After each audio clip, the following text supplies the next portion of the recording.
Каалайман,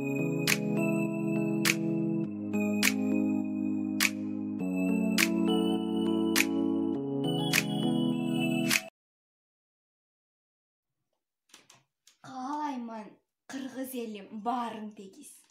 Ыймандуу, сенин саптуу адам болгон. Улууларга башың ийип, таазим кылып, кичүүнү сен эним деп сыйлай жүргөн. Элиңде түрдүү улуттар жашай берсин. Мен кыргыз, ал өзбек, бул татар деп бөлүнбөстөн, достукту, ынтымакты сактай билгин деген өр саптары менен биз канчалаган китепти көп окусак, биздин билим деңгээлибиз ошончолук артат. Ошондой эле азыркы карантин убагында биздин бош убактыбыз көп болгонуна байланыштуу атам менен апамдын көрсөтмөсү менен биз Чыңгыз Айтматовдун Ак кеме повестин окуп чыктык.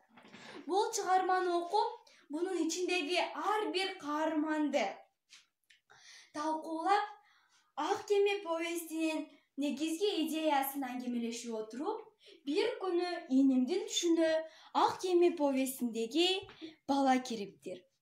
Анда эмесе Айжигит энем түшүнө кирген бала жөнүндө айта кетсе. Ата журтка тилегиңиз ак беле, арнап кеткен эмгегиңиз көп эле. Аруу балдар элибизде көбөйүп, ысык көлдө калгыйсыз ак кеме деп Нургазы түшүмө келиптир. Чыңгыз атабыздын Ак кеме повестиндеги Нургазынын атынан мен сиздерге даттанып келдим.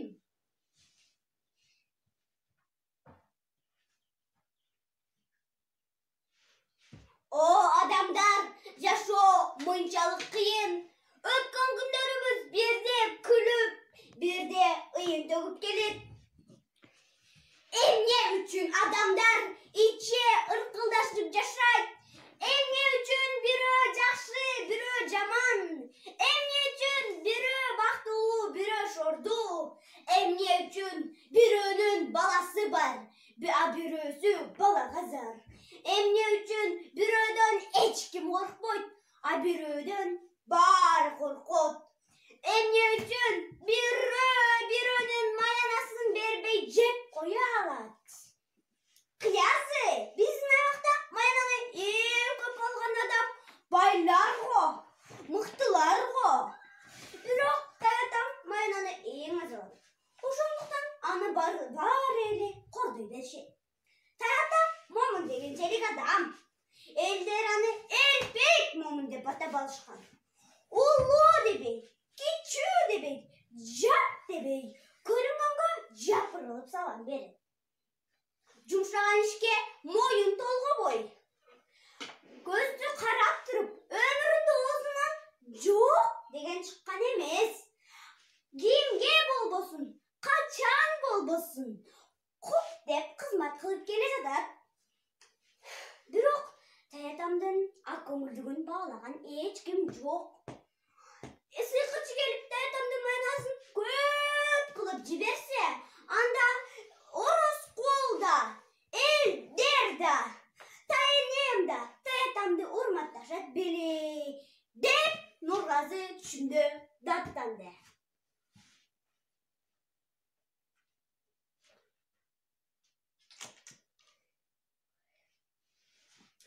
Залкар жазуучубуз Чыңгыз Айтматов ошондуктан да адамга эң кыйыны күн сайын адам болуу деп таамай айткан эмес. Эзентеден чечилбеген улуу талаш. Канткенде адам улуу адам болот. Уралап жок усада улуу талаш. Канткенде адам улуу адам болот. Душмандан жан соголап качканда да, душманды кырып жоюп басканда да, түбөлүк чечилбеген улуу талаш. Канткенде адам улуу адам болот. Адамзат качан чечет, качан коет? Канткенде адам улуу адам болот. Кымбаттуу достор жана жаш-өспүрүмдөр, күн сайын адам болууга ашыгалы. Кандай учур болгон учурда дагы эмгекте чабайлы, талпайлы. Чыңгыз атабызга окшоп, ал адам болууга ашыгалы.